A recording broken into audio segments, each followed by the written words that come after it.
Ngayong araw po, makakasama natin Pastor Eric Totanes mula sa Christ's Commission Fellowship. Perfect mornings, Pastor Eric. Good morning, Cyril, and to all our viewers and followers. Yes. Ano man ang kinakaharap nyo, dapat perfect pa rin ang umaga. Walang problema, basta kasama si God. Oo, totoo yan. O, umabot pa rin. Ayan, na-traffic po kasi si Pastor Eric. Eto mga kapatid, diretso na po ako sa ating paalala ng Diyos ngayong umaga. Gusto ko pong hilingin sa inyo mga kapatid na sama-sama po natin sa panalangin ang dalawang tao pong malapit sa puso ko.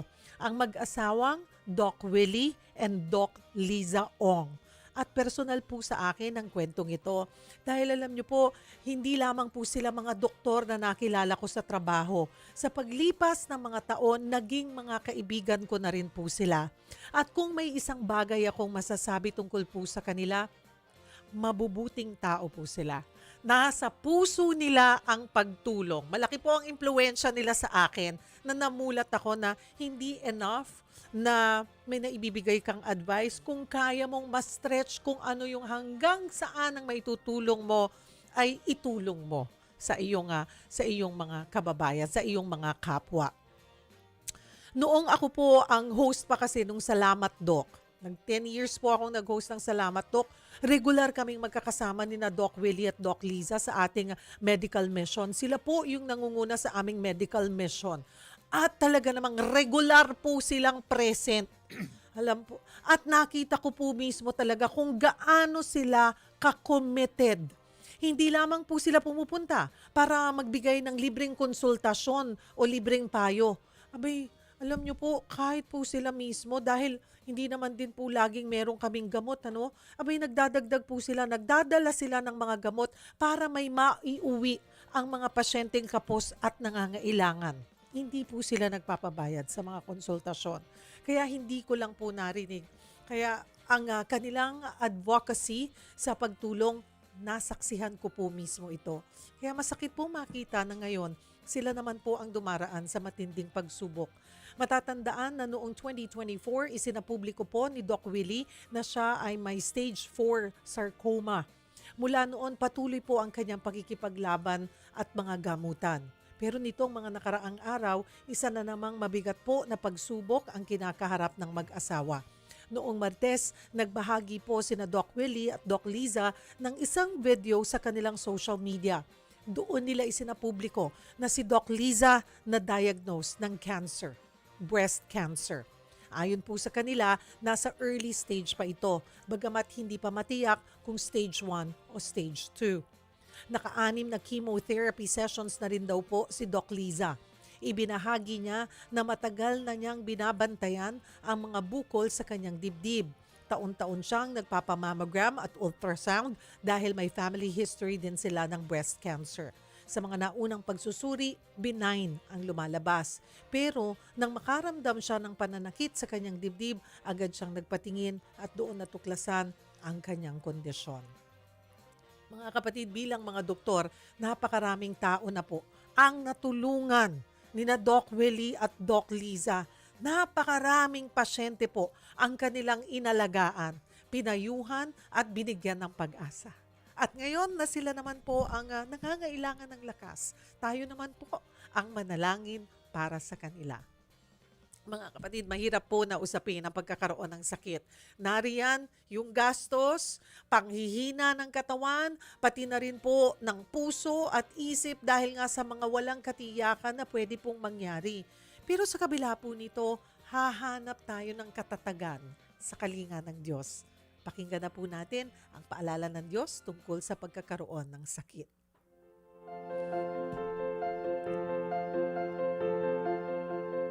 Pastor Eric, dito po tayo sa isinasabi po ng Biblia. Ano po ba ang sinasabi ng Biblia tungkol sa sakit? Well, theologically, Uh-huh. spiritually, naparito ang Panginoon, si Jesus Christ, para iligtas ang mga may karamdaman, ang mga may sakit. Pero yung karamdaman din naman, physical, ay normal na nangyayari sa mga tao. Ibig sabihin, ang panawagan, I think ang pinapakita sa atin ng Diyos o pinapaalala sa atin ng Diyos pagdating sa pagkakaroon ng sakit o karamdaman ay may mga bagay na beyond us, beyond our control, and may mga bagay na kaya nating kontrolin. Ito, yung karamdaman. May mga pagkakataon na talagang masusubukan yung pananampalataya natin sa Diyos. Sa kaso po nila Doc Willie na ironically sila yung doktor, sila yung nanggagamot. So hindi ko masasabi kung ano talagang cause noon, anong nangyari ron. Maaring sila rin, di ba? Sabi lang may hereditary concerns. Pero I think may malalim na panawagan ng Diyos na kahit sino po ay pwedeng magkasakit, kaya kailangan lahat po tayo mayroong kahandaan na manampalataya parati sa Panginoon. Ako'y pwedeng magkasakit. Yes, Ang tatay ko nagkasakit, nung 41, namatay na ang tatay ko. 41. Very young. I was 16. Ang nanay ko, 60 plus, CKD. So, iba-iba. May batang pagkapanganak pa lang, may sakit na agad. Wala, unexplainable. So, Pastor Eric, bakit tayo binibigyan po kaya ng ganitong klaseng uncertainty ng Panginoon? Siguro we need to qualify that statement na binibigay siya o saan Bakit nangyayari? nangyayari. Unang-una, we just need to make sure na maintindihan po ng lahat ng nanonood, nakikinig sa atin, na ang karamdaman ay hindi galing sa Diyos. Hindi ito binigay ng Diyos. Siguro naalala niyo sa kwento ni Job, no? Parang kinausap ng demonyos ang Diyos, no? Na magkasakit yung pero inalaw naman ng Diyos. Pero tandaan natin, God is not the author of that thing. He just allowed it to happen in the sense na pinayagan niya para patunayan sa kanya in that specific context na etong tao na to may pananampalataya. And gusto kong ilapit yon sa atin. Tayo ba? Pag nagkaroon tayo ng pagsubok kagaya ng karamdaman, nasa saan ba ang ating pananampalataya? Again, malawak na usapin ito, pero ang pinakamahalagang masagot ng isang taong may karamdaman, nasaan na ang iyong pananampalataya? Sa Biblia po, Pastor Eric, ay maraming sakit na binanggit, di ba? Nandiyan yung ketong, pagkabulag, pagkaparalisa. Well, mas kabisado mo sa akin ng Biblia, pero lahat ba yun pinagaling or may mga storya din na hindi? At ano yung pinapahiwatig o ano yung aral na gustong iiwan kasi ng Panginoon kung bakit siguro nangyari yun dun sa storya? Hindi sinabing lahat pinagaling kasi hindi naman na-record na hindi naman naisulat na lahat ng may sakit nawala ng sakit. May mga may sakit pa rin na nanatiling may sakit. Pero pag inisip mo mabuti, babalik ako dun sa salitang pananampalataya. May mga gumaling dahil sila'y nanampalataya. Ibig sabihin, naniwala sila na ang kaligtasan, kagalingan ay nagmumula lamang sa Diyos. It's a personal thing. Hindi siya formula. No, kasi kung andyan si Jesus, sinabi ng Biblia na pumunta siya sa iba't ibang mga cities and villages to proclaim the good news and to heal the sick, to feed the poor and all of those things. Pero hindi lang yun yung punteriya ng Diyos eh. Yung sakit ay nagpapaalala lang sa atin na tayo'y may buhay na hindi panghabang buhay sa lupa, na anytime pwede tayong mawala sa lupa. Paalala yan na life is short, death is certain, pero kasama ng paalala doon na may pag-asa sa Diyos. Yun ang I think pinakamahalagang maalala ng bawat isa. Hindi lahat gagaling. Yes. May tita ako na at the age of 39, nagkaroon ng ovarian cancer. She is very devout. She was a devout Christian. She was the first Christian in the family. Pero God didn't heal her. Hindi siya pinagaling. Pero may iba't ibang aral na iniiwan sa atin. 'Di ba? Yung maybe sa tita mo, Pastor Eric, talagang doon masusubok hanggang saan ang pananampalataya mo. 'Di ba? Kasi baka yung iba bumitaw na. Pero yung iba lalong kumapit. I remember, ito ulitin ko po yung kwentong ito. I have an aunt also, early 60s. She died of colon cancer. Mm. And sabi niya, I never questioned God. Mm. Nagpahingi pa nga ako nung naalala ko, "Hi, Pastor Joby Soriano." Nagpa-record pa ako sa kanya na sabi ko, "Can you send her a video? Just pray over her."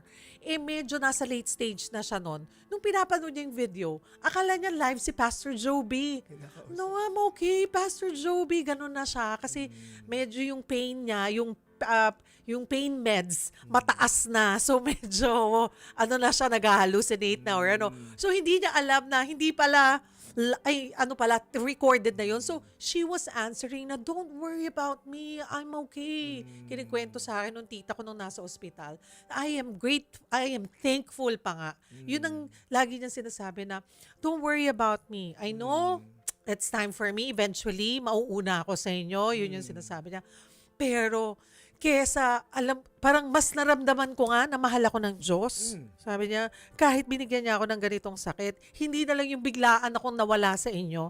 Kasi, binigyan niya ako ng chance na mapalapit sa kanya muli. So, that was yung parang, naging grateful siya na binigyan siya ng oras. Correct. Kaya yun. May mga God is a personal God. Tandaan po natin, ang Diyos ay nakipag-usap sa atin personally. Kinakausap niya tayo direct. Kaya niyang i-communicate ang pag-ibig niya sa atin in a personal way. Exactly to the story of your auntie. Na minsan yung mga hindi magagandang pangyayari sa buhay, ang ginagamit ng Diyos para mas mapaayos pa tayo. Because tandaan po natin ito, sinabi sa Biblia in 2 Corinthians, I think, in 5:17, "Look at the things that are not seen, for these are the eternal things. If you look at the things that are seen, these are the temporary things." Yeah. Our life on earth is temporary. Regardless kung naging malusog ka, Yeah. naging sakitin ka, isa lang ang ibig sabihin, saglit lang ang buhay natin sa lupa. Because God is reminding us through sickness, through good health, that all of these things are temporary. Ang gusto ng Diyos ay unang-una, manampalataya tayo sa Kanya. For without faith, in Hebrews, it is impossible to please God. Sa kakarampot, sa maikling panahon na ilalagi natin sa mundo, magkasakit ka man, mabuhay ka man, kahit 200 na, Cheryl, huwag kang magkasakit in 200 years.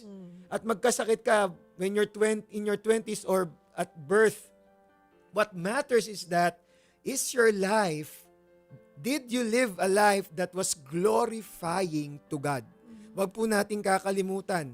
Sa buhay po natin sa lupa, sinabi ko na, it is temporary dwelling. In fact, the Bible describes our bodies are as tents. Pansamantala. Because we were created for eternity. To be in a perfect relationship, fellowship in eternity with the one who created us. So kung may sakit po ang isang tao, may karamdaman, ultimately namatay.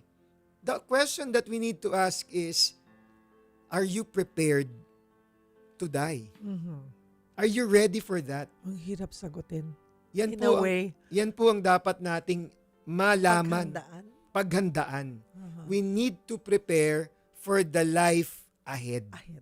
Kasi parang, ang sinasabi niyo po, Pastor Eric, ito, stopover lamang po ito sa journey natin. May mga short stopovers, may longer stopovers, but this is not our final destination. Hindi ito yung final. Kaya wag din tayong maging kampante. Live a good one, live a good life. Paano ka nabuhay? Paano mo minispend yung panahon mo during this stopover? Yes. At doon din, parte yan ng pagmamahal sa atin ng Panginoon Pagpapakita ng pagmamahal sa atin ng Panginoon na binigyan tayo ng chance to be here, pero yung pagkakataon na ibinigay sa atin, paano ba natin ginagamit? Paano natin ito pinapakita sa Kanya, yung pagmamahal natin sa Kanya? Hindi, pero hindi perfect. May mga times na nagda-doubt tayo, 'di ba? May times na nanghihina tayo. Kumbaga bumibitaw minsan pero muling makakakapit. Pero ano po, Pastor Eric, yung gustong matutunan po gusto ng Diyos na matutunan po natin sa panahon ng kahinaan. Sabi ng Biblia, man doesn't live by bread alone, but by every word that proceeds from the mouth of God. Dinescribe si Jesus bilang the bread of life, the living water. All of these wonderful descriptions of who God is, because the deepest longings of a person's life can only be satisfied by the one who created us. And that is God. Kaya in those moments of despair, in those moments of sickness, in those moments when you are suffering, remember that the deepest longings that will only satisfy, kagaya ni tita. Imagine mo, nagkasakit pa para lang maintindihan niya na may Diyos at nagmamahal sa akin. So, anong lesson doon? Huwag na nating hintayin mawala pa ang lahat bago pa maisip natin na ang Diyos lang ang ating kailangan. You will realize that God is the only one you need when He is the only one left as an option. So, I think the lesson is, make Him your first option, not the last resort.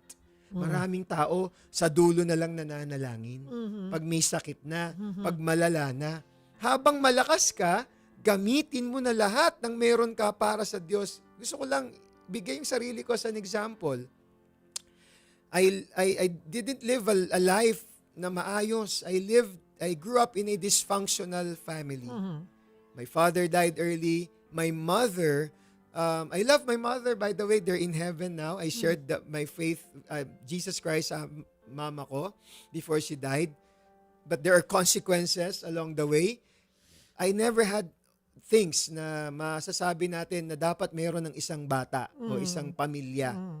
Marami kaming kakulangan sa family dynamics. Pero when I was growing up, I realized the longing for a family.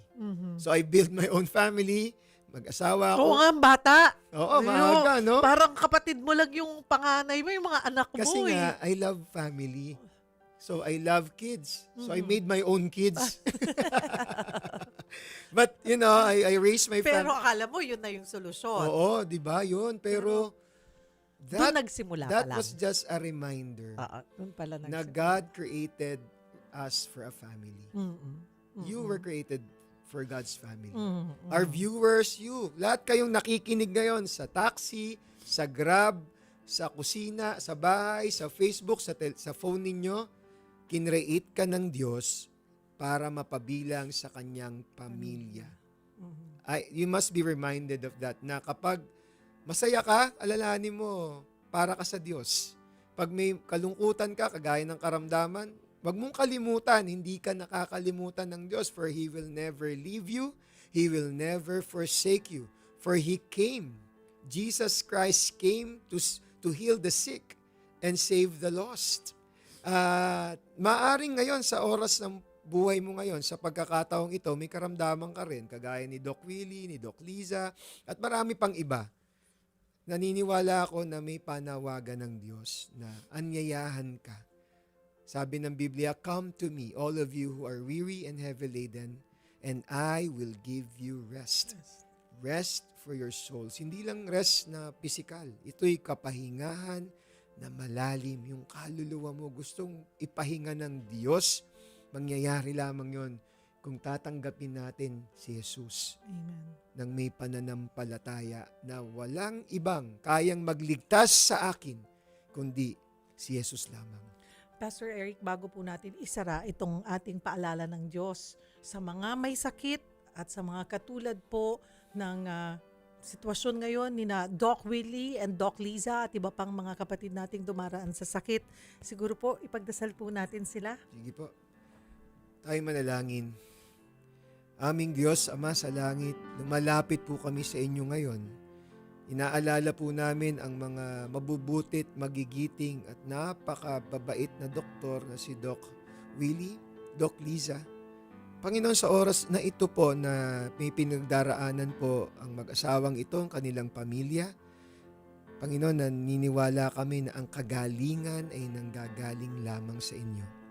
Bagamat sila yung mga doktor, Panginoon, nag-aral ng mabuti, kayang magpagaling ng tao, sila po'y instrumento ninyo. Kaya, Panginoon, ang panalangin namin, pahabain niyo pa po ang buhay nila.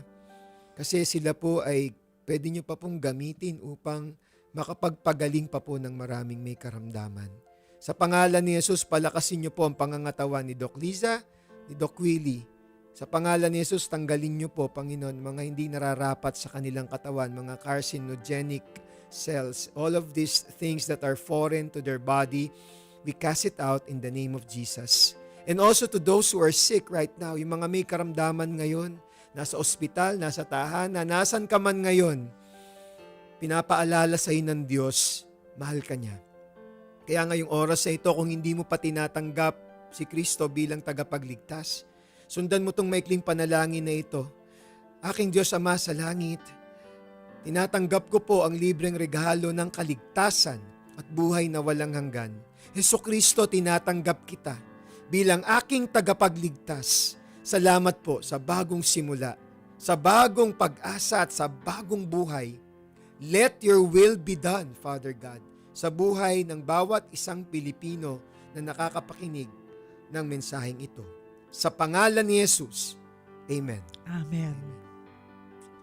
Mga kapatid, ang pananampalataya po ay hindi pangako na hindi tayo magkakasakit o daraan sa pagsubok. Katulad ng sinabi po ni Pastor Eric.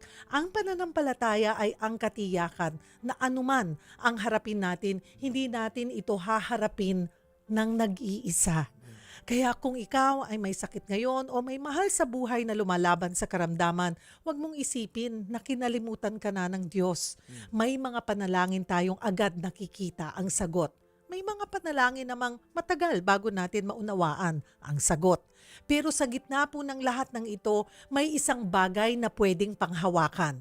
Hindi nagbabago ang presensya ng Diyos dahil lang nagbago ang ating kalagayan. At may isa pa tayong matututunan sa kwento ni na Doc Willie at Doc Liza. Buong buhay nila, tumutulong sila sa mga may sakit. Ngayon na sila naman po ang dumaraan sa pagsubok, panahon naman natin para sila ay yakapin. Sa pamamagitan nga po ng panalangin, pagmamahal at pagpapalakas ng loob. Ganito rin po sana tayo sa isa't isa. Kapag may taong may sakit, hindi natin kailangang laging may tamang salita o sagot. Minsan, ang pinakamahalagang maibibigay natin ay ang ating presensya, panalangin at pagpapaalala na hindi po sila nag-iisa. At habang may buhay, may pag-asa. Habang may pag-asa, patuloy tayong manalangin, magmahal at magtiwala sa Diyos. Matatagpuan po ang kwentong ito sa Luke chapter 10 verses 11 to 31. May isang mayamang tatay at may dalawa siyang anak na lalaki. Isang araw po, abay lumapit po sa kanya ang bunso niyang anak. Hiling ng bunsong anak, ibigay na sa kanya ang mana niya. Tinugunan ito ng kanyang ama kahit na buhay pa siya. Hinati ng ama ang kanyang ari-arian at ibinigay ang mana sa kanyang bunsong anak. Ang bunsong anak naman, ibinenta ang mga natanggap na ari-arian at pumunta sa malayong lugar. Ginastos niya, winaldas niya yung hawak na pera sa makamundong bagay. Hindi nagtagal, naubos ang hawak niyang pera. At kasabay niyan, nagkaroon ng matinding taggutom sa lugar na kinaroroonan niya. Walang-wala siya ng mga panahon na yon. Kaya't para mabuhay, nag-alaga siya ng mga baboy. Labis-labis ang kahirapan na naranasan niya. Biruin niyo po, pati pagkain ng baboy, gusto na niyang kainin. Habang siya'y nagdudusa, napaisip siya sa nangyari sa buhay niya. Doon kasi sa kanila, kahit ang mga utusan ng tatay niya, may sapat na pagkain. Pero siya ngayon halos mamatay na sa gutom. Nagpasya siyang bumalik sa kanyang ama at humingi ng tawad sa nagawang kasalanan. Sabi niya, hihiling siya sa kanyang tatay na tanggapin siyang muli kahit bilang isa sa mga utusan nito. Malayo pa lang siya, may nakita na niya ang kanyang ama. Hindi ito nagalit. Tumakbo ito agad papunta sa kanya at niyakap siya ng mahigpit. Ipinatawag ng tatay ang kanyang mga alipin at inutusang bihisan ng maganda ang anak niya. Suotan ng singsing at lagyan ng sandalya sa paa. Parang fiesta ng mga oras na yun. Gusto kasi ng ama na magdiwang sa muling pagbabalik ng anak niya. Naanyay parang patay pero muling nabuhay. Nawala pero ngayon ay natagpuan na. Ganda ng kwento, 'di ba? Pero ito, bago natin ipagpatuloy yan, sagutin po ang ating tanong para sa chance na manalo ng MX3 Gift Pack. Anong pinagsisisihan mong kasalanan sa magulang mo? Anong pinagsisisihan mong kasalanan sa magulang mo? Gusto po naming marinig. Share nyo po yan sa amin. I-post nyo po yan sa Cheryl Cosim FB page. At mamaya pa'y babasahin namin at pipili tayo ng 3 winners ng gift pack mula sa MX3. Pastor Eric, napakaganda ng kwentong to. And isa ito sa mga kilalang kwento sa Biblia, Yes. no? Pero ito po, may nabanggit ba doon sa kwento sa Biblia kung anong nagtulak din naman dito sa batang ito, sa kanyang anak, na hingi na kagad yung mana? Walang sinabi Wala. na parang ito yung pinagsimulan. Pero nakita natin what drove him to do that. Oh, So, he asked for independence. I think this is common Maging to gusto- young people. mm. Yan. They want to live their own lives, their own way. Aha. So, I think yun yung driving force behind the decision to ask for the inheritance. And then, yung ayaw nila ng authority. Yan, common din sa mga kabataan. I think, maalala ko, parang may pagkaganon din naman tayo nung konti lang. Pero not as bad as the prodigal son. Pero, hindi yun yung point. Ang point ay karaniwan sa ating kabataan na magkaroon ng pag-isip ng pagkasarili. Ayaw natin ng authority. Ayaw natin ng nagpapasakop by nature. At ngayon siguro, pag yan ginawa natin sa magulang, sabi nga ng, minsan niloloko namin, ay kahit na gusto nyo mag-independent, sige, wala akong ipapamana sa inyo, gaganon sa akin yung mga magulang ko. Pero, yung dito po sa ngayon, kung iba yan ng mga tatay, tumigil ka nga dyan, umayos ka. Pero ito, hinayaan niya yung kanyang anak. Ano kaya yung tumatakbo sa isip ng tatay ng batang ito? Okay, so pinakita rito yung graciousness ng tatay. Again, this is a parable. This is an earthly story that is true. It can happen Yes. with the heavenly meaning. Ibig pinapakita rito yung character ng Diyos bilang Ama. Na kahit ilustay mo ang buhay mo, kahit na gawin mong pariwara ang buhay mo, naghihintay siya, sinabi doon, tumakbo. Yes, that was a very emotional.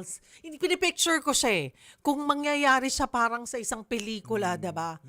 Biruin mo yung nagawa mong kasalanan or yung ginawa mong pagmamalaki marahil or yung paghingi mo ng kaluhuan mo sa tatay mo, ibinigay niya sa'yo, iniwan mo pa sila, nilustay mo pa lahat. Yet sa pagbabalik, ay nandoon ang tatay mo, nakatayo. Diba? Siya pa yung tumakbo. Totoo. Diba? At niyakap. Oo. Pero in fairness to this kid, this young kid, may realization siya. No? Ganun din, hindi nawala, ipinakita doon yung pagmamahal ng Diyos. Bibigyan kita ng pagkakataon. Pero gusto ko, matuto ka on your own. At parang ganun yung nangyari doon sa kwento ng aral. Pinakita May niya realization. na there's nothing you can do that make me love you less. There's nothing that will ever, parang kanta ni George Benson, nothing's gonna change My love for you. Inisip ko to yan George Benson. Sorry. Yung panahon Diba? namin ni Oo. panahon namin ni Pastor yan. Sorry, nasaan yan? 5192 sa Videoke. Kabisado. Anyway, so there's nothing that anyone can do that will, sinabi mo kanina yan, God is a constant, unchanging God. Tayo yung nagbabago, siya hindi. In fact, hindi siya passively waiting for us. Hindi siya parang, hintayin ko kayo dito, bahala kayo dyan. Hindi. Nag-aabang siya. Nakita niya from afar. Ayan na yung anak ko na naligaw. Ayan na yung anak ko na nagpasaway. ako ang sasalubong sa kanya. Hindi siya yung parang, Aha. kita mo. Di ba? Pero mangyayari Nakita yan. mo yung nahanap mo. Iba-iba yan. Natuto ka na. Tatanggapin ka, pero merong pang pasaring, Pero di ba? si God, Oo. hindi. He is the one who ran. Mhm. May paborito rin akong kanta. May ligaw kumanta, Cheryl eh. Ganda naman kasi yung tono May ng boses paborito mo. akong kanta. Hinapin mo to sa Spotify or sa YouTube. Ang title, When God Ran. Napakaganda. Mamaya Sige. pakinggan mo siya. When I hear that song, When God Ran, naalala ko na ang Diyos ang naghahanap sa akin eh. Like the parable of the 99 sheep, the lost sheep. The lost. He left the 99 for the one who was lost. Hinanap niya. Oo. Tayo yun. Sasama ko yan sa playlist ko. Yes, Meron akong playlist ng isang mga worship songs When ko. God ran. Ran. Napakaganda. Dito po sa kwentong ito, kung ihahalin to sa panahon ngayon, matatawag nating gentle parenting itong matatawag. Pero ano po yung masasabi nyo tungkol doon sa gentle o strict parenting? I think ang pinamalas dito ng Diyos, nung Ama, ay wala. Hindi naman pinakita na dinisiplina niya yung anak niya, no? Hindi naman sinabi explicitly na dinisiplina. Pero I think the character of the Father is a balanced parenting, gracious parent, and intentional parent. Hindi siya pabaya, intentional siya, hindi siya mapanghusga, gracious siya, and He is that unchanging Father na kahit anong mangyari, anak, you are always welcome. Bumalik. Maganda yung sinabi ng kaibigan ko, isang pastor din, evangelist, si Greg Sir, sabi niya, ang magulang parang lighthouse dapat. Kapag malayo na yung anak mo, naliligaw na, dapat maliwanag ka pa rin para kayang bumalik ng naliligaw mong anak. Nice. Yes. Amen. Oo nga. Siguro anong huling paalala natin sa mga magulang din at sa mga anak, Pastor? Huwag po kayong panghinaan ng loob. Kung meron man kayong anak na kagaya ng prodigal son, tayo po'y mahal ng Diyos. Minsan sa ating buhay, tayo rin naman po'y naligaw. Tayo po'y recipient, tayo'y nakatanggap rin po ng biyaya, kabutihang loob ng Diyos. Ibahagi lang natin sa kanila yon. Mahirap magbigay ng isang bagay na tayo mismo hindi natin naranasan. Kaya kung mahirapan po kayong magpatawad, siguro po kailangan nyo rin po ng kapatawaran galing sa Diyos. Kung nahihirapan kayong magmahal, siguro hindi nyo naramnasan yung pagmamahal ng magulang nyo. Kaya ngayong oras na ito, pinapaalala ng programang ito na merong Diyos na nagmamahal at kayang magpatawad at naghihintay salubungin tayong lahat dahil mahal niya tayo. Amen. Mga kapatid, bakit napapanahon ang kwentong The Prodigal Son?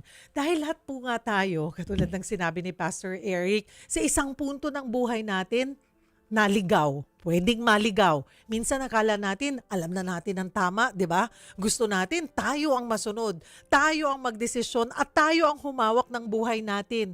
Pero kapag nagkamali tayo, ang paalala po ng kwentong ito ay hindi buti nga sa'yo. Hindi ganoon. Ang mensahe po ay pwede ka pang bumalik. Diba? Ang ama po sa talinghaga ay larawan ng pag-ibig at awa ng Diyos. Malayo pa lamang ang anak, diba? Nakita na niya at sa halip nga po na hintaying lumapit, siya pa ang tumakbo para salubungin ito. Napakagandang paalala. Hindi hinihintay ng Diyos na maging perpekto muna bago tayo niya muling tanggapin. Ang hinihintay niya ay ang pusong marunong magsisi at handang bumalik. At para naman po sa mga magulang, minsan hindi natin kayang pigilan ang mga anak natin dahil sa bawat pagkakamali. Pero pwede nating siguraduhin na may tahanan silang mababalikan, may pusong handang makinig at may panalangin hindi napapagod. Kaya mga kapatid, kung pakiramdam nyo po ay napalayo ka na sa Diyos, tandaan mo ito, hindi pang huli ang lahat. May daan pabalik at may ama na naghihintay sa'yo.